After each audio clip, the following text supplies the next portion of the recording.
Thank you for joining today. So today is the session for our online series, How to Engage in Cyber Policy.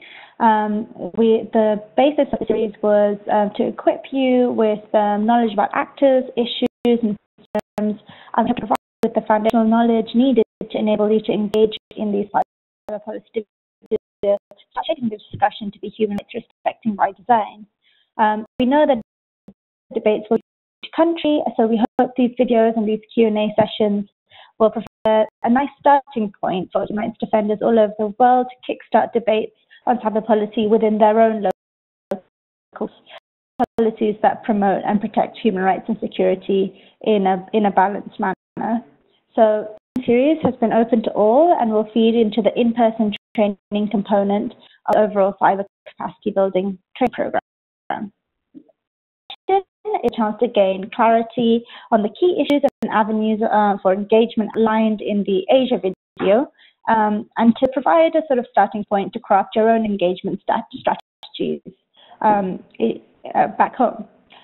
Interested in hearing your questions about the priorities in the region, ways to engage, and then this regional track will be built upon in the in-person training to craft a coherent regional strategy for engagement. So without further ado, let me introduce our discussants today. We have Vedavyasa Mohanty, who is of the Research Foundation in India, and he'll be our moderator today. I'll be handing over to him just a second. We have Chuyong Sai from Fudan University. We have KS Park of University Law School, also co-founder of OpenNet Korea. He has some technical difficulties today participating through the chat box. So he'll still be able to field your questions, but just not quite so directly. We'll be his voice, so it'll be all right. Great. So without further ado, I will pass on to Beda. Beda, over to you. Can you hear me?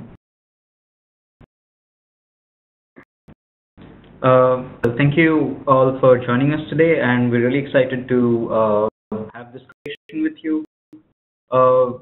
It's one of the most important theaters for this debate right now. It's where the new norms for cyber policy are going to be written. So it's really important for all of us here to gain as much as we can from our excellent discussions here today. I and KS Park, both of whom are renowned and experienced professionals in the field.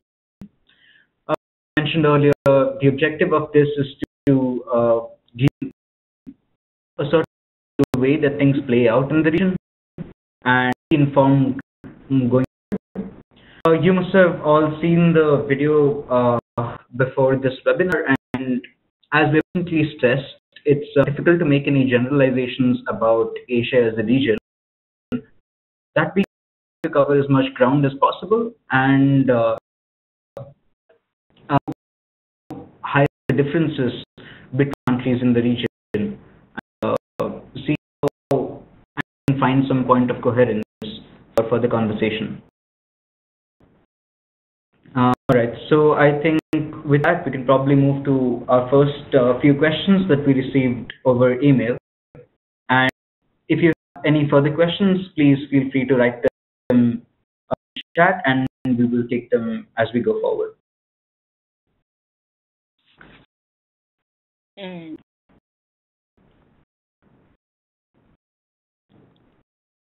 All right. That we're dealing with is, what is the most pressing cyber policy and human rights issue and why? To begin, ask Sai to step in here and the question: what are the most important priorities for cyber policy in the region? And if you could write down your response, I will be sure to read it out after Sai has finished.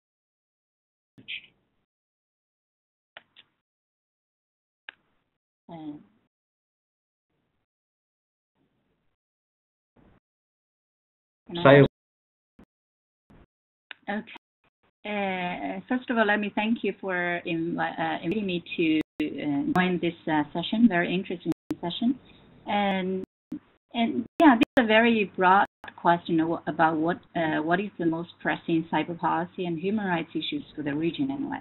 I think that the cyber policy is really very important for the whole region and the world. Actually, all the issues are not especially related to the region. It's about related to a country or related to the whole world.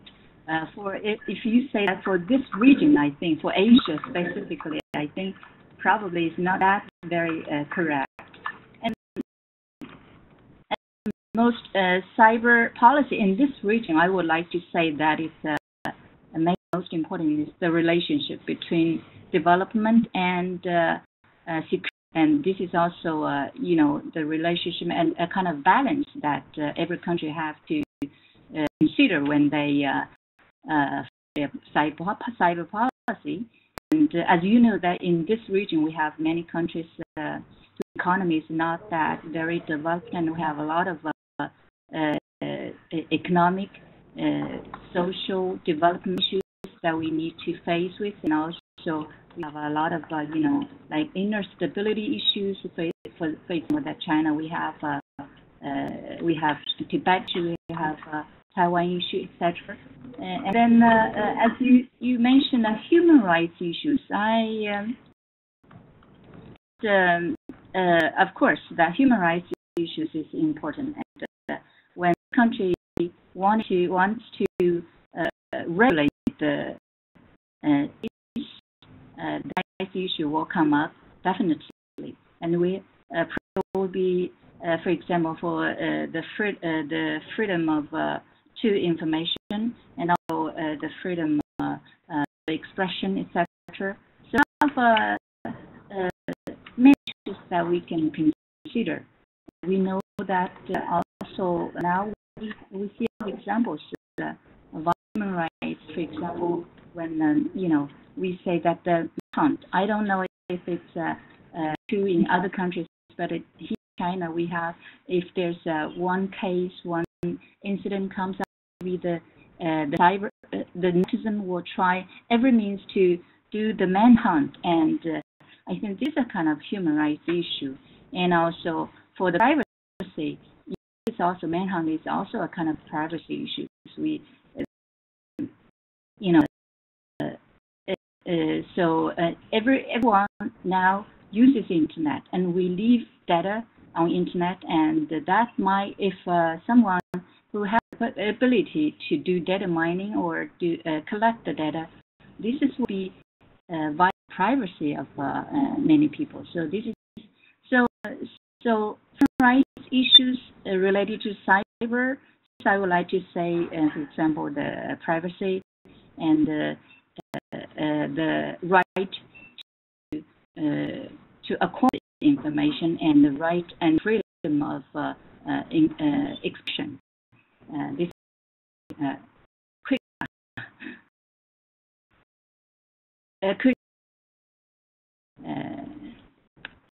Thank you, Sai, for that. That was quite comprehensive and to the point. So, thank you for bringing up data mining and the value of data in this conversation, which is something that is of extreme relevance to. Now, if I venture into the discussion, I would say that sort of vertices of this conversation are access, security, and rights, and privacy. How the region is different from Europe and the Atlantic is largely missing from the European conversation, and it has now become this blanket that covers all of these policy formulations, and obviously is very important, but security has other related impacts for the other things as well, for access, for is increasing affordable internet access, which is something that many countries have already dealt with. On top of that, the Asian countries, I suppose, India, Indonesia, Asia, we're all data exporters through companies that are based in the West, and we provide our data to them and net collectors. So that posits sort of impact. They're not in the same bargaining position as many of the other countries where these companies are situated in. So that has been plaguing the Asian region for a while, and that sort of colors engagement with the outside world. So important thing that I think we should all keep in mind.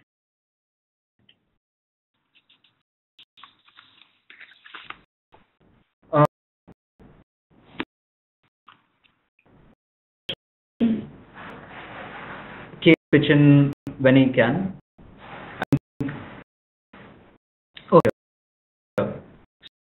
Spark, the most important issues are censorship and surveillance.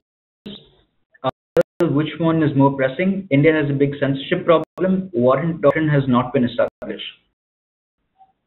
I agree. I mean, the case here is pointing out to is India's unique surveillance sort of legal framework, which, if you think about it, the way that many, largely in the world, surveillance laws are up into two broad categories.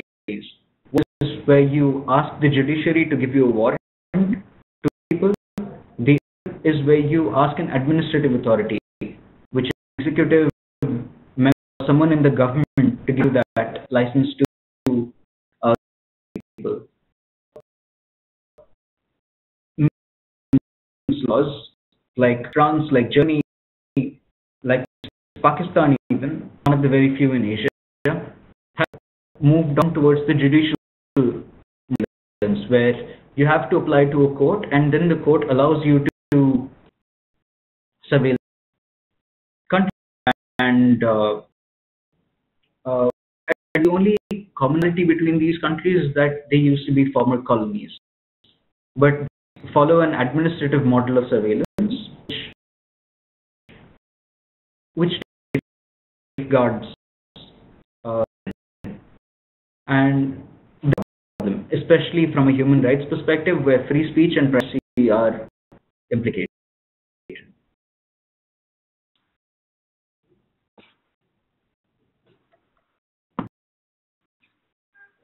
Have something to add? Sure. Yes. I also would like to respond to you mentioned about some countries. I see they're mainly a kind of a data export. Yes, I'd like to mention that in this world, there are, many inequalities in cyberspace. For example, in terms of data, we have countries or people who check the data. Then second, we have the people or the country or the organizations and institutions who can collect data. And then the most important, countries or organizations, they can analyze data. So among the three types of actors, the capabilities or advantages are very imbalanced, and this will generate really kind of a lot of issues,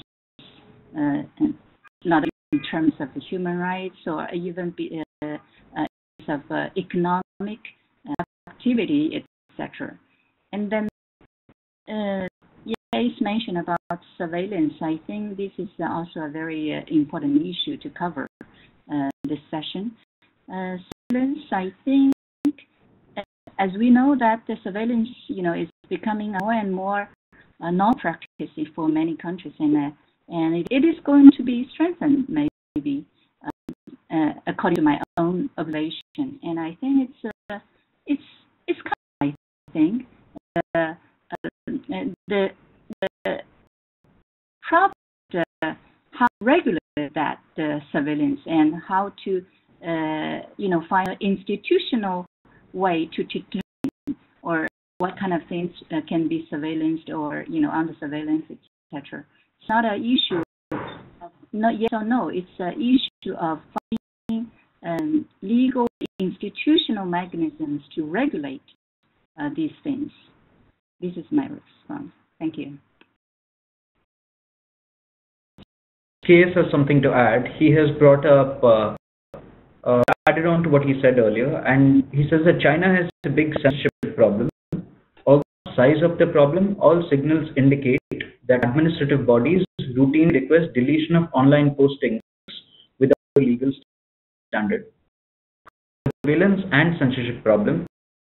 100 postings are taken down each year by the administrative censorship body Korean Communication Standard Commission. More than masking of otherwise anonymous users take place each year in a country million people.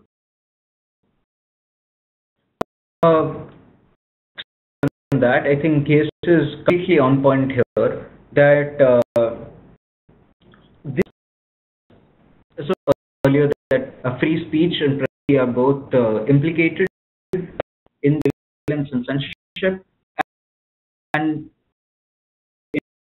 India included, China, and as case pointed out, is that there is a lack of clear legal standards under which many of these takedown requests happen. According to Google's transparency report, for instance, India is the third most proactive country in terms of taking down pages on websites. And these things are done. So maybe about the Chinese censorship policies.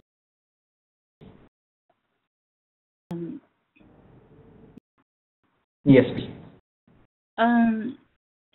About the, pan-Asian harmonious solution.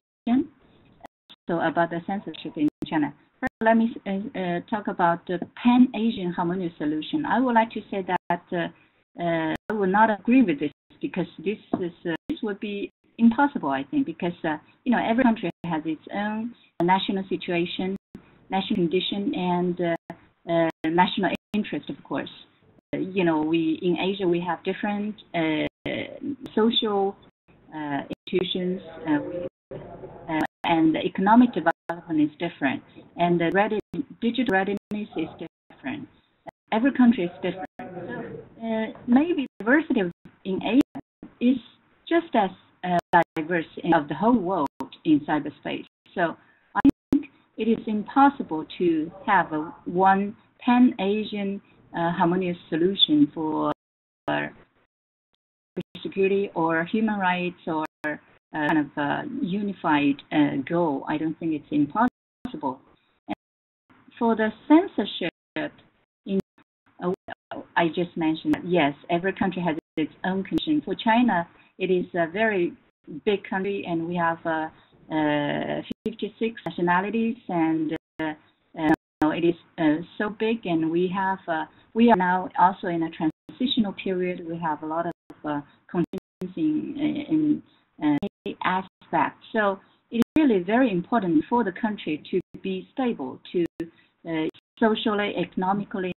So the censorship in some way really helps China as economic development these years. So you also know that we have many examples. Arab know that because I believe that the Chinese government believes that it's very threatening. So I think that the censorship in China would be understandable. Can understand that kind of situation. And perspective, and I agree that censorship in certain cases we have uncontrolled, and naturally the government will have to the examination of certain things. But what case is pointing to here is the adoption of a unified, like as the necessary and proportionate standard, which is that there must be a justification of certain legal standards before the censorship is done. impossible for Asian countries to arrive at this normative framework as well. Censorship and surveillance is necessary, but this that authorities must follow for censorship and surveillance can standards be unified to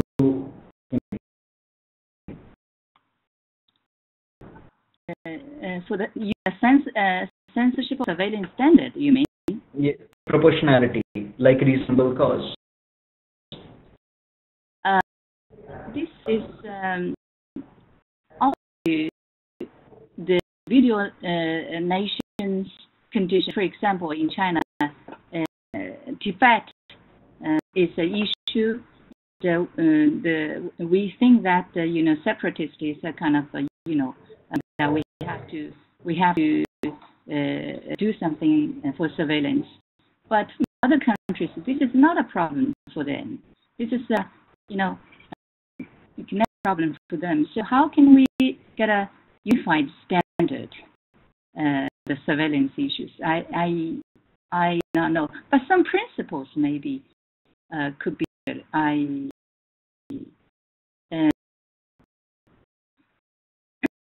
Maybe some principles. China is also in line with some principles. We also, in our constitution, we also grant the people's freedom of expression, etc. So for the principles, it could be okay, but for the standard in practice, I don't think it's applicable. Maybe.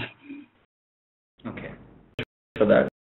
But while we're on the topic of harmonization and harmonization of legal standards, I would also like to point out what domestic policies about national security, about censorship, and is there common ground maybe that we can find in economic policy? Because of commercial interests, we all recognize that we are net data exporters. Then is that a place where Asian countries can find common ground to develop norms? I and KS. So, say you can and KS if you can respond to that. Economic issues in cyberspace, you mean, for Asia? I think this is very practical issue that we can consider. And actually, every country we have some unified standard of cybercrime, for example, and cybercrime is the most economy. So for the cybercrime, I think every country will be like this, theft data or fraud and cyber fraud issues. Other things, I think everyone would think that they are illegal and should be attacked. So this is that it's more feasible to find ground in economy issues in cyberspace instead of yeah.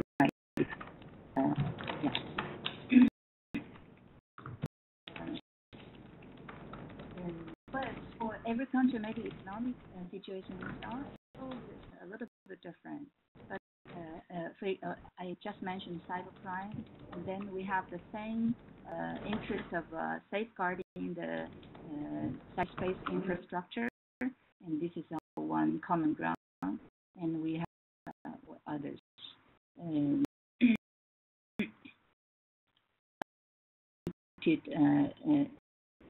Issues we can consider together.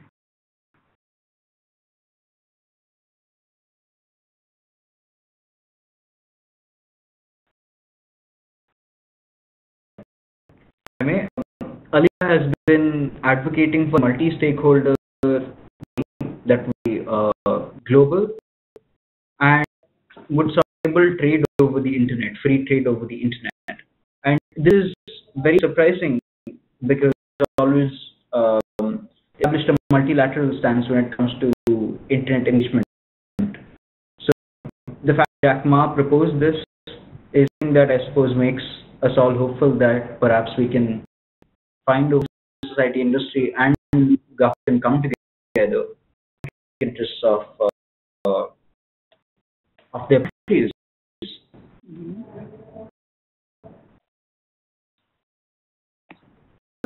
Society. Yeah. This is our practice actually. That the government is having a more and more important role in cyberspace governance, but the same trend is becoming true that the civil society is having more and more say in this in the cyber-related issue. I give you an example. With China, we are discussing about the cybersecurity law. I'm not sure if you have heard of this, but this was the first draft was put out last year, July, and the second draft is out in this July. And says every netizen, all those companies, civil society or associations, they all participate in this discussion. And they can raise their points, their questions, and so now we have a very very different second draft comparing with the original draft. So we have many revisions, and it is still undergoing discussion. And so I think going to be a very important trend, because the civil society plays a very important role. Those companies like Alibaba, they actually controls the data. They, the government regulates, but the rights have the final rights actually in some things. So it's very important and to have civil society to get involved. Yeah. After KS, I think KS agrees that we find common ground within the nations for pursuing our individual economic interests, but there is some lag, and I find the rest of his answer. So we're on the subject of economic interests. I think we can transition to our next question, and this has implications for both economics of companies and nations as well as human rights. They're building its own internet, and the effect will be on human rights of a citizen. This involves only Iran, but many countries that have been advocating for data localization, which is the data belongs within the domestic boundaries of the India both advocated for it in the past. Could I have your thoughts on this localized internet and what it will be? Sai? This is an interesting question. Internet originally means a web, worldwide internet. We have three W is World Wide Web. So if it's localized or intranet, it is internet again. This issue has a lot of implications, and we have actually many countries. I think the German also mentioned that they want to build a European internet after the Snowden disclosure of the NSA program, PRISM scandal. And some say that China is also having a kind of own national internet because of the firewall, etc. A very, I think, very interesting issue to discuss, because the most advantage of internet is the through the connection of different countries, we can have economic benefit because we can communicate cross borders, and also this can generate a lot of benefits for every country. But if we every country build its own net, well, it will, And also, it is impossible, I would like to say, because even I think that the BRICS also thinks about to build a BRICS network, but finally it will have a link to the US in somewhere I forgot. So it was completely internet, a country specific network, and it will be very harmful to the global economy and people and communications, etc. Yeah, it's my quick response. All right. I completely agree with you, Sai, that a localized or national internet could be terrible for human rights, but it also does not make sense equally. Professor Anupam Chandar, if you're interested, you should probably take a look at that. And it highlights how it's improbable to expect a domestic data localized internet to evolve. Countries that are better at protecting infrastructure, which is the data rooms that would handle the national data. And Asian countries are in fact some to handle the infrastructure to protect data and bring the data over to set up require manpower, so it will not allow any employment, and whatever equipment will require to create these data centers will have to be imported. So it doesn't make economic sense. And a lot of countries have been saying that we need to localize our data because post the disclosures, everyone is worried about whether governments or intelligence services can access their data.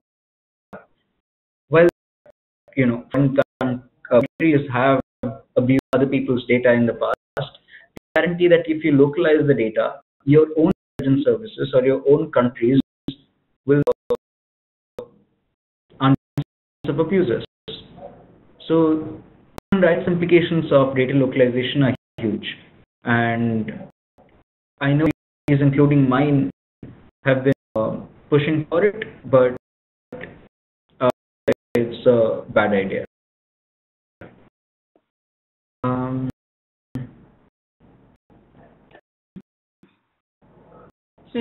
So you mean localization of data? Yeah. And knows that about the cloud computing, right? Mm-hmm. And so it's stored in the cloud. So it's in some sense that and the cloud, you don't know it is actually some time, and the transition route sometimes is unpredictable. So localization of data is, although many countries, including my own country, is trying in the cybersecurity law, we are also trying to relate to for example, the foreign companies, if they want to operate in China, they have to have servers in China, and they have to save their data collected in China. So I think every country is realizing the value of data, and they want to localize the data. And in reality, we have a lot of challenges. For example, what I mean that the leakage problem in the cloud, and so for example, I mentioned that the of actors the area, and we have many problems in every country. We have different data protection policies. So this imbalance of policy also leaves some some problems for the criminal for the criminals, for those bad guys. So this is a very I think it's very hard. It's important, and it's becoming a trend, but it's very hard. Yeah. All right. Thank you, sir. Now I hate to digress, but KS's response to the previous question, which was whether Asia can find common grounds for harmonization and cooperation to economic interests, and I'll just read that out to the of our participants here. KS said yes, we can find common ground for economic interests in cyberspace. The internet is a great equalizer. It also allows powerless individuals to have the power of information and publicity as big companies and governments.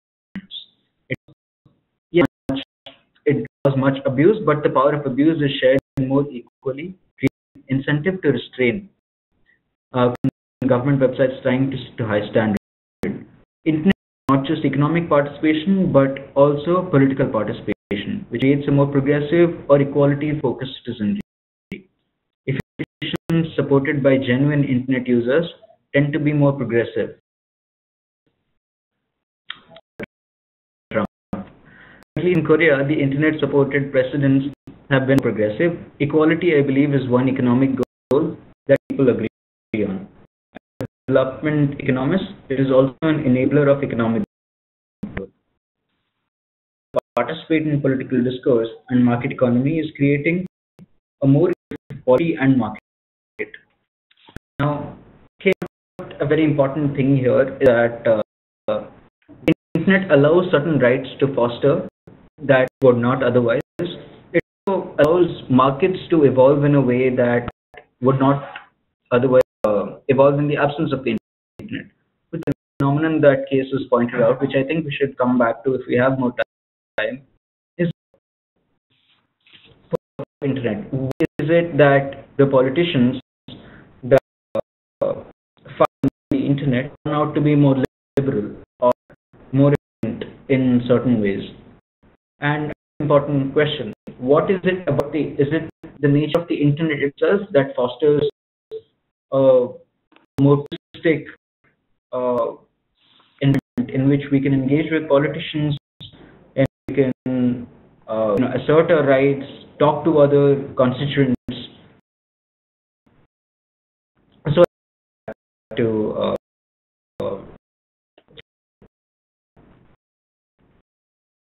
again the Iranian internet question. So I think I'll move on to the next back to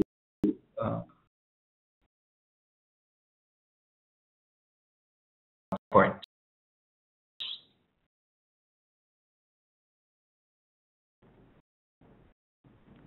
Okay, how has the issue of cybersecurity manifested in Asia and find?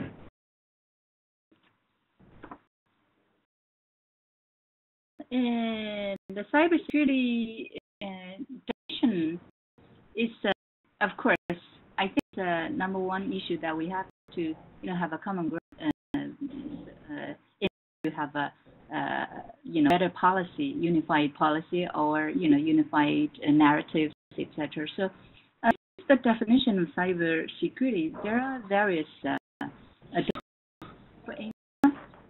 We think that the cybersecurity, refers to taking necessary measures to prevent attacks, deterrence, unlawful use of networks, as well as unexpected accidents. The network stable, reliable operation in order to safeguarding the integrity, usability of the network information. So I think, in many countries, we also sometimes use the definition of cybersecurity put forward by the United States. Generally, I think that cybersecurity, basically, we have a rough same definition. Of cybersecurity manifested in Asia, of course, this is very obvious. For example, in China, we have cybercrime with cyber terrorism, and we have cyber fraud. Economically, we have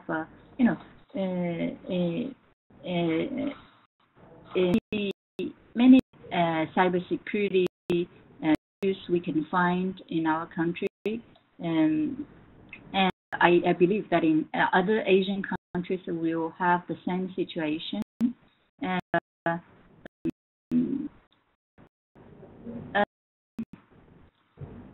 it's a worldwide issue of cybersecurity. Yeah. All right.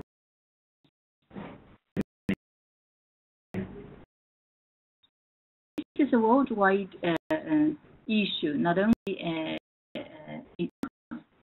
for every country facing these cybersecurity issues, and as I mentioned, the infrastructure and cybersecurity is we think that this is maybe one of the most important issues, because cyberspace is related to military, is related to economy, is related to your social stability, is related to finance, to every aspect of the society, of the nation. So cybersecurity is one process over areas. Thank you. All right. So Case's response to the previous question has come in, but I think it's more important for this question. He points, and we're talking about how cybersecurity manifests in Asia. He points out some instances in Korea where to masquerade as normal people and disseminate propaganda online, while at the time the government is trying to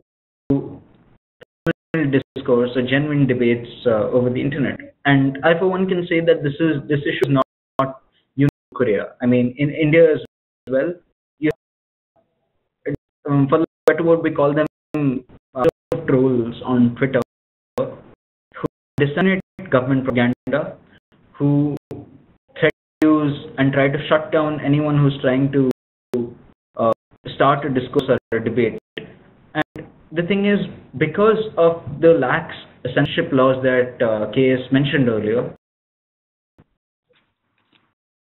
use these to shut down genuine conversation. If you Asia video, then you must have noticed we discussed the issue of Section 66A in the Indian Information Technology Act, and that section that was misused for years for anyone who would post messages in the government or criticizing the government. And for years, cartoonists, for years, these things were used by the government and the law enforcement agencies to arrest people, take down websites, and so on and so forth. Just to add, that the problem uses the term cybersecurity to talk about hacking, dangerous information online, etc. But the need for censorship and the need for surveillance becomes important. The real is human security. In other words, protecting people's human rights must be a part of the security. It includes stopping hacking, distributed denial of service attacks, etc. But we should build a balance between the need for state intervention and privacy/freedom of speech of individuals. The earlier is such a balance. Municipals that mandatory takedown must be done judicially is also a good balance, and this is a very case pointed out. The government needs to monitor certain things online. The government needs to take certain things online. But where's the balance? And when we're talking about cybersecurity, does it or does it not implicate the security of the rights of the individuals that the state is to protect? It's an interesting phenomenon when we talk about how cybersecurity is defined. I think both which are criticized, or the two terminologies, both of which are criticized, are cybersecurity and information security. Countries define it in terms of cybersecurity. Japan has defined it as cybersecurity.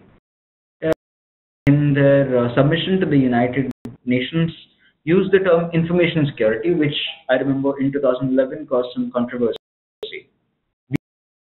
One of the most vocal, been in vocal opposition to the use of the term information security. And then when you use information security, there's a connotation that the information itself is something that's put, and that the restriction on information itself is important. And that could be a distinction between cybersecurity and information security. That when security aims to sort of and information and the human beings in charge of the information security targets only information. In that manner, cybersecurity as a term has also been criticized for being too broad or trying to do too many things at the same time. Maybe, do you have any thoughts on this? About the difference between cybersecurity and information security.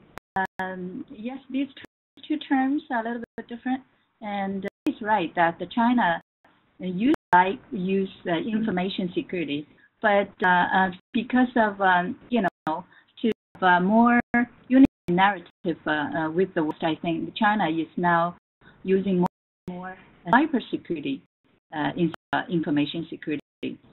Although in some regulations, and we still use information security, but in the recent 2 years, I think that we are,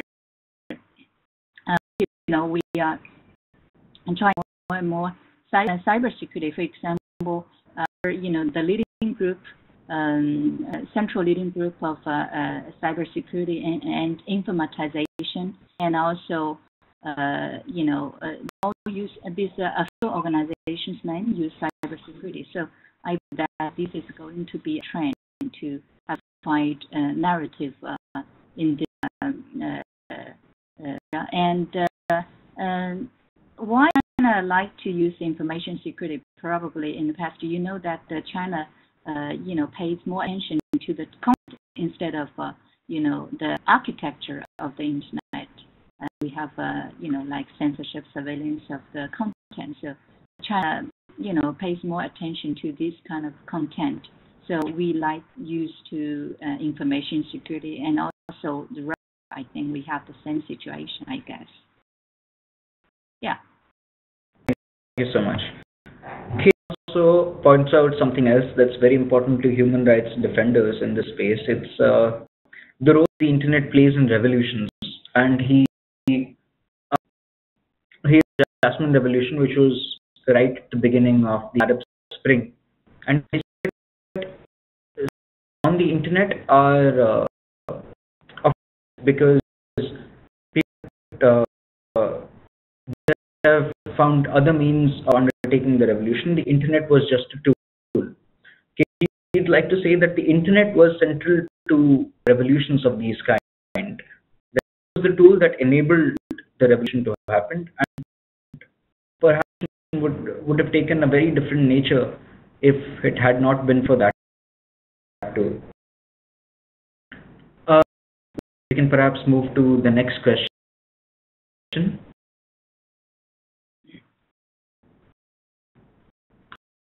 The government should or should not ask corporate individuals to have a copy within the jurisdiction before going to a foreign-based cloud.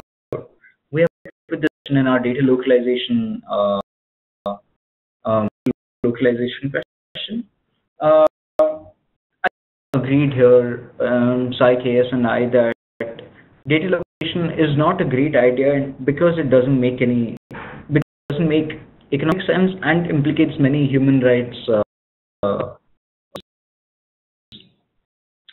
I've been trying to locate, and there is some merit to it, that companies to bring data into your borders, your law enforcement will have easier access to the data. Your investigations will be smoother. But is the answer? Perhaps not. What are the alternatives? I know countries have treaties, bilateral treaties among themselves called mutual legal assistance treaties, MLATs, that information sharing between the companies based in the country and the law enforcement based in another country. Those processes are extremely flawed. Between India and US, for instance, takes 12 months, which is acceptable as far as crime and cybercrime investigations are concerned. But focusing on fixing the MLATs process instead of asking for data localization. For instance, are now negotiating a data sharing agreement allow a buy process. The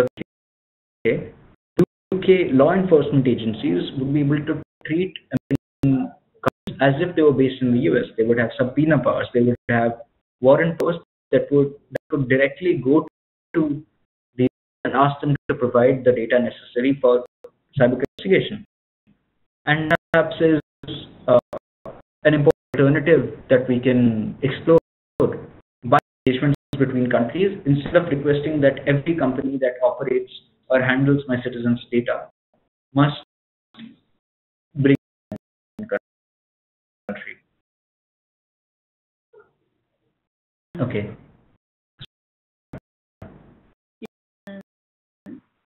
Yeah, to ask the corporates or individuals to have a copy within the jurisdiction before the foreign-based cloud. I think, of course, when the government think about this, they realize that data is so important because it's not only important to individuals, for example, it's related to our privacy. It's related to national security. So, issue that the government is considering mostly the economic security, social stability, and security, all kinds of national security issues. But you think about this matter, to have to ask the corporate individuals to have a copy within the jurisdiction. We have to think about, I think, maybe at least 3 aspects we can think about. First, is it technologically feasible? So as I mentioned, that there are data transmission routes verified. They can go through this country to other country, or you can have many routes can go through, and the route is very hard to control. And then technically there are many problems, and this is the one that we have to think. Second, I would like to say the relationship between the security and development. Foreign corporate copy within the jurisdiction, and this measure could probably threaten a way to they will not come to this country because of this restriction, or it's very hard to do business in this country. So balance the development and security, as economy is the basis of a society, and we have to balance this, and very important aspect. And then the third aspect is about the cost and the effect. And we know that data is huge. Individuals and data every minute, almost every minute, there are huge data. So we have this kind of relation. Is it the cost of doing this could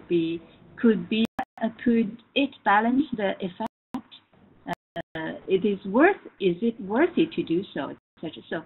So we there are, when you think about this, we have to have these 3 aspects we have to think about.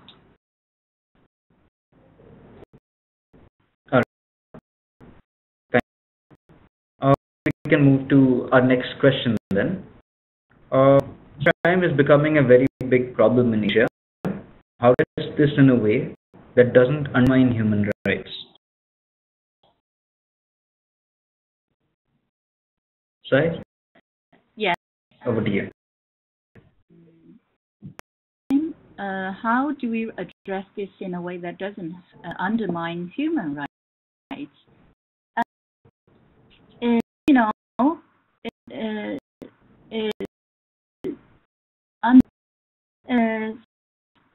cyber example, I'm thinking about the examples when how can human rights cybercrime?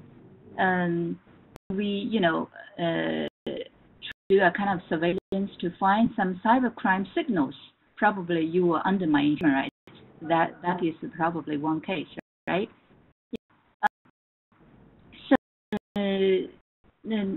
when we do this kind of surveillance, I think we have to have a kind of a degree control. So this is one aspect to some regulation of the surveillance degree, and then when you analyze really the cybercrime happens, it also probably undermines human rights. Let me see. For example, the criminal's privacy is also human rights. So this is one also issue. I think that country will consider because cyber the mechanisms are there. They have pressures to the government, and the government when the government is faced with this human rights issue, the netizens will give the pressure, and the government will adjust. So I think that this is a kind of automatic balance between the administration and the netizens. I would like to say this. Yeah. Thought, I think, because when you bring up internet users, they are by any sort of malicious surveillance or censorship, and because the most necessity is defining something like cybercrime and what the investigation should entail. That countries like India, for instance, don't have very clear definitions of national security. Because our internet laws are also developing, it is an umbrella of national security that all of the cybercrime investigations are then about, and have a very clear definition of what of internet abuses could make, and what kind of cybercrime are just normal crimes. What distinguishing between what amount of force the state should use or what method should resort in order for that investigation. As something that KS mentioned at the beginning of the conversation is having standards. And even if we take a size point from earlier, every country has its own domestic priorities in terms of how it is going to go about surveillance cybercrime investigations. But even then,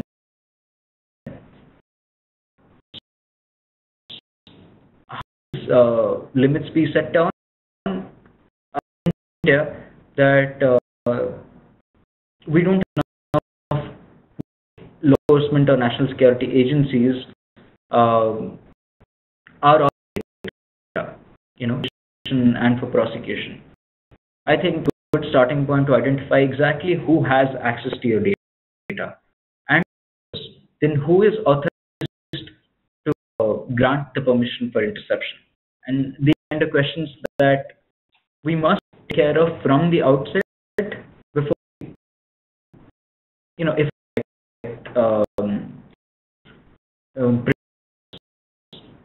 in countries that do this. France, for instance, has two different laws. One for national security related investigations and one for general crime related investigations. And this applies to cyberspace as well. And no reason why Asian countries cannot emulate this model for investigations.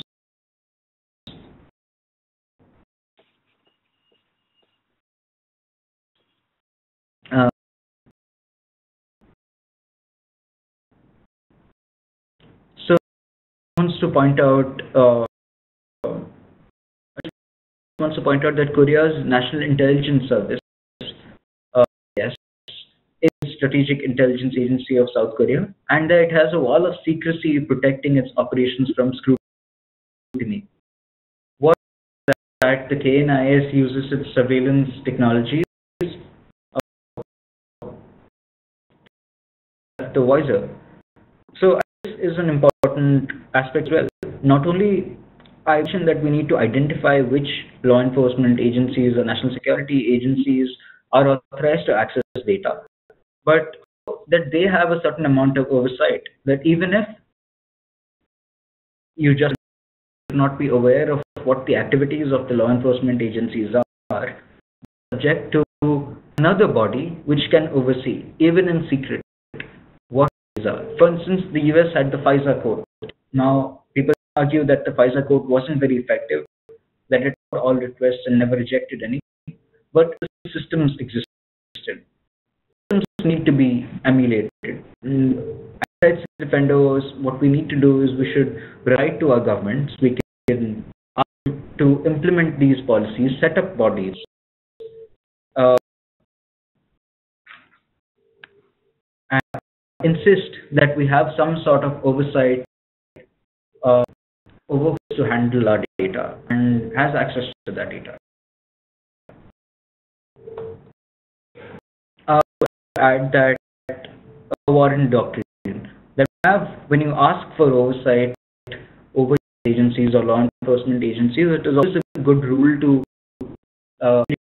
make that determination. So if you have a body that oversees activities, we must have as a judicial member. And the same goes for takedown requests. Take requests should only be when it has been authorized by the judiciary. All right.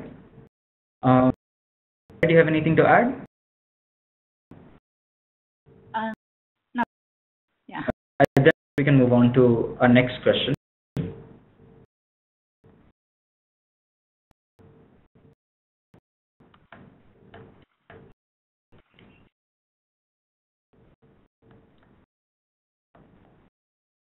Users of mobile telecom prevent the telecom companies giving their data to third parties without permission from the users. Have in data from being shared with third parties by their service providers. Mm-hmm.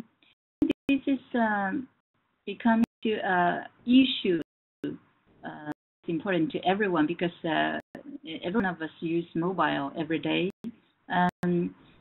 When you talk about the telecom company to give their data to the third party, I'm thinking about it might be, give the data to the third party. There might be several situations. One for some economic, reasons. It need to give their data to the third party. For example, they can sell the data to a third party to get some economic income or benefit. Then the other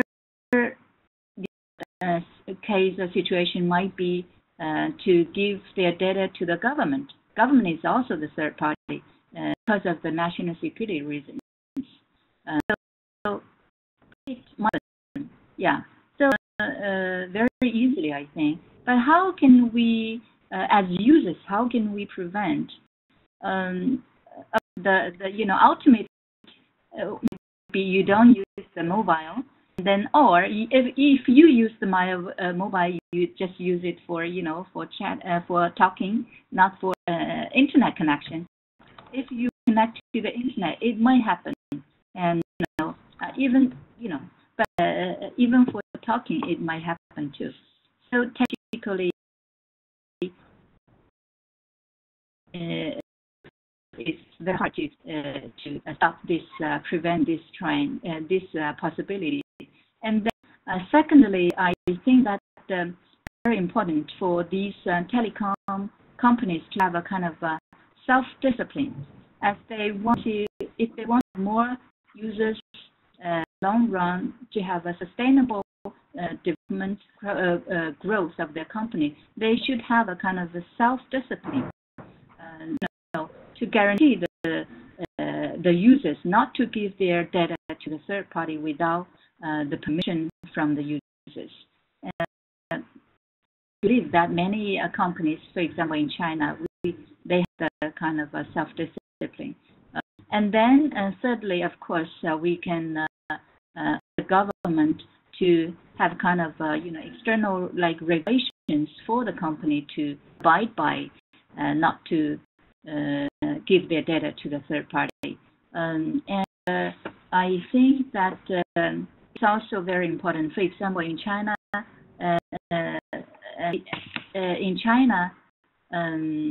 actually last year,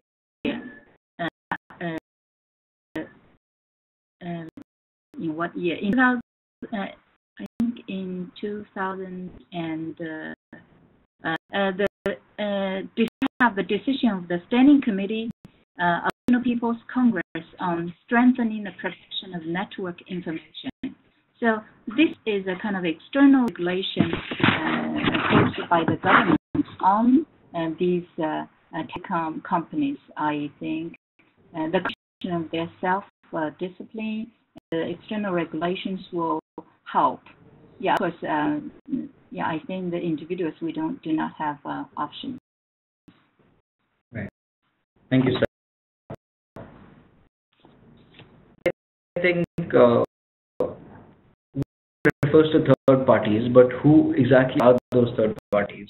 The companies are going to be using your data for their commercial advantage, which is how many service providers like Facebook or Twitter, they can sell it, which is understandable because we sign off that data. But the question is also includes the government and as well. I think this is both through policy and through technology. This regulation model that Sai suggested works, but to some extent, and it massively from one country to another depends on how compliant the companies are and where located. But solutions to protect our own data is more efficient. Encryption that are available now, many of them are, if to internalize it, our day-to-day communication in encrypted channels and consciously decide that we're not going to give out data to companies to share to people, then I think it might be a good way of protecting people that we don't want to share with. The other is in with the government. India, for instance, is now deliberating upon an encryption policy. When this policy came out, it wanted to decryptions and the ability to ask any service provider to give the data of the users. And these are the things that civil society and human rights defenders should be. Hasn't written a response to this, and we're running a little short on time, so I think we can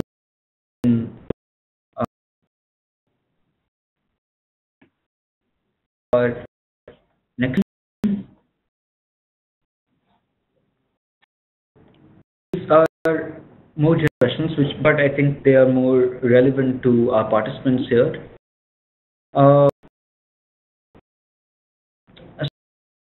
Human rights defenders can engage with respective governments. First is, what avenues for advocacy are there? What is? Yeah. What avenues does this mean? What? Yes. Yeah. For advocacy, I think the internet provides the most convenient advocacy means now in the world. So the advocacy, I think, it's the meaning to do to speak out your opinions in the internet. We have many chat box. We have Weibo. We have all kinds of social network. We have some party forum and all kinds of places in cyberspace that we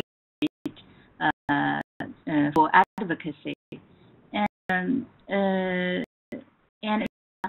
although that probably in outsiders' eyes that we have a restricted advocacy power, but in China now, if you live here, you would see that we have a lot of need to speak out your own suggestion to the government, and that the government is also thinking about these seriously. So in detail, I would like to mention there are so many means through the internet, organizations, platforms, social networks, and chat rooms, or some face-to-face online for example, like this means as we are doing now. So there are so many means, and what is feasible combination, how to prioritize this. I should be a combination. Okay. Yeah. Something that case actually wrote a little while back that we had to that we couldn't focus on is that a run book that victory is written by the victors. So, and I think the answer is tweets, but joke, because he point out that the internet, like you mentioned, provides certain avenue engagement for human advocates, and it is the only place that is not restricted or does have any. Since newspapers are driven by advertising, news channels are driven by the number of views, but the only thing that's for engagement is the internet, and that you should capitalize on. Now, the personal answer to this actually relates to the question that comes after this as well.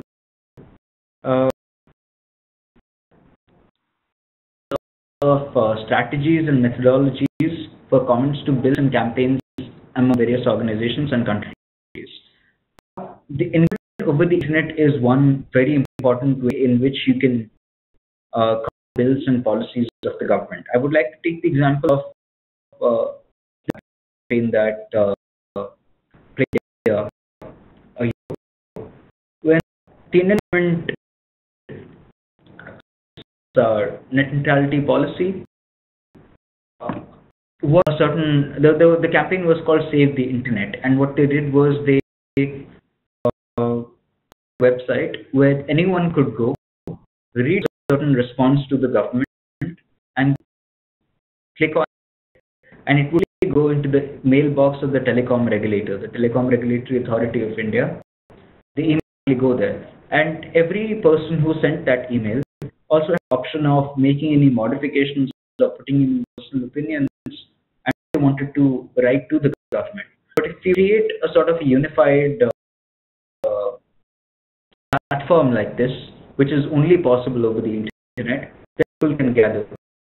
Disadvantages: one, it directly puts you in touch with the government because you know they through it, and second, that it also brings into perspective because the answers are pre-prepared. It brings perspective what the pertinent issues are, what the responses should be. If you can send them forward to your government. If you don't agree with them, you make edits. also like to point out that the minor principles and necessary and proportionate principles are good advocacy tools, and they should be thumb rules for human rights offenders that are trying to the government. Now, Ansel, could you give examples of strategies and methodologies for common bills and campaigns among various other organizations and countries? Some response to this? Example methodologies for campaign, you mean? Bills. Comments on bills. Yes, several many ways. For example, many people sign one opinion for the for some on certain bills. Let me see in China. I think these examples probably can be easily found in other countries. I remember that in somewhere in Malaysia or somewhere, and many people protest about what those, and the government finally give it up. In China also, I think for example the cybersecurity law the draft of that law which was released this year and last year, and most of the the many companies security law asked many internet companies to undertake more responsibility. Will give them will incredibly increase their cost for security. So these companies combine to have a different opinion on this one, and this is also why the cybersecurity law is not passed yet. So I would like to say that the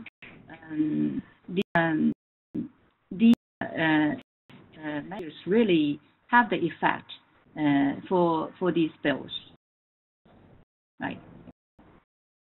Yeah. We come back to the examples, but over the past few years, India has seen an engagement of civil society in have seen actual effect. As after the encryption policy came out,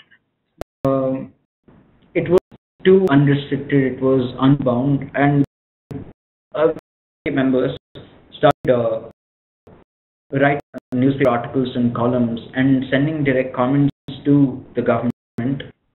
As a result of this very thing, the draft was withdrawn, and the government has been redrafting this. In the same way, the cybercrime bill has now been put on hold in China. And I think a good strategy to go about this is to find best practices online, followed by other countries, and then collate that into something that suits the domestic necessities of that country.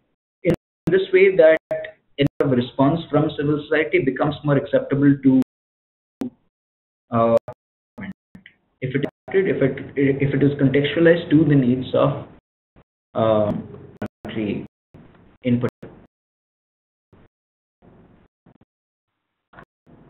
Okay, I have time for one more question.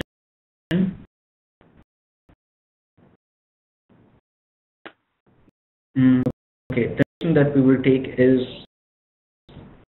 for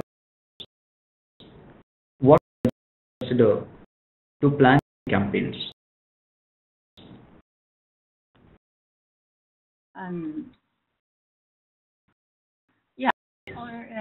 The key point to consider to plan the advocacy campaigns, I think that, of course, to think about the advocacy measures, for example, all kinds of means that just now, for example, you can,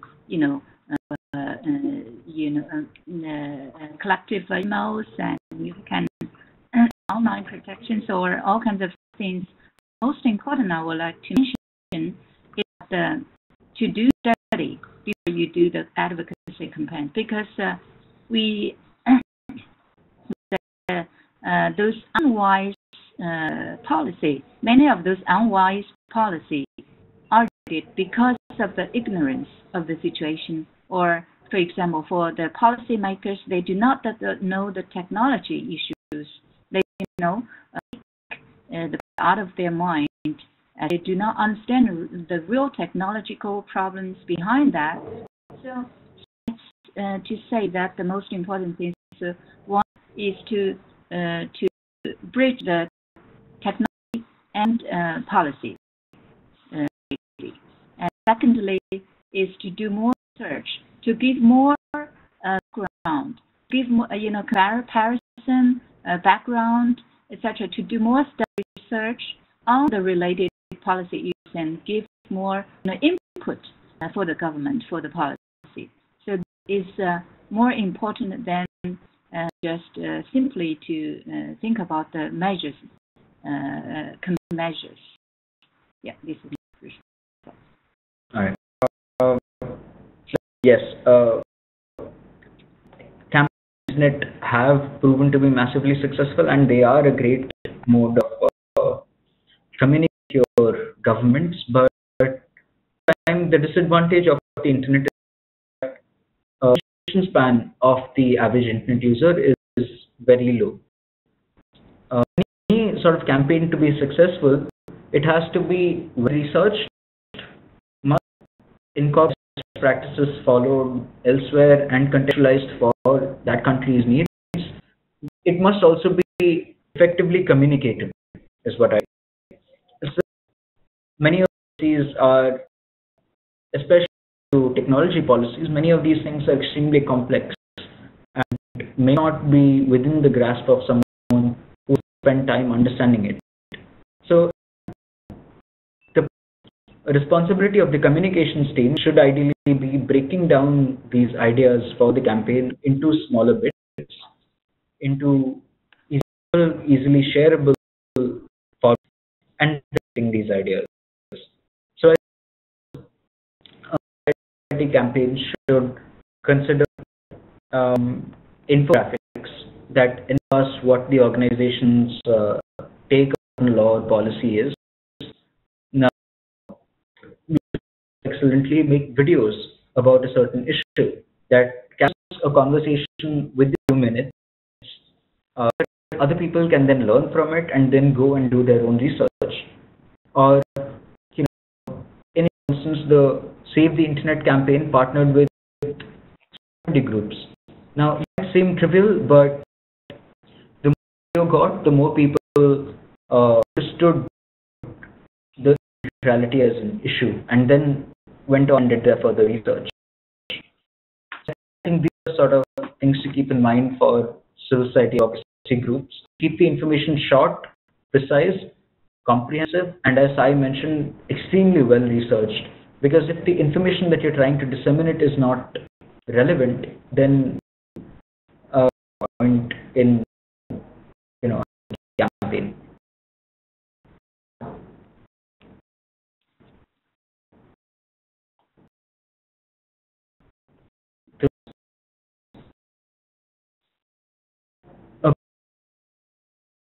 Have anything to add to this particular thing? That brings us to I would like to invite Aditi to take over, and it has been a conversation with you, and thank you so much for your pertinent questions. Thank Sai for taking out the time and for putting up with us. I wasn't always able to get answers, but thank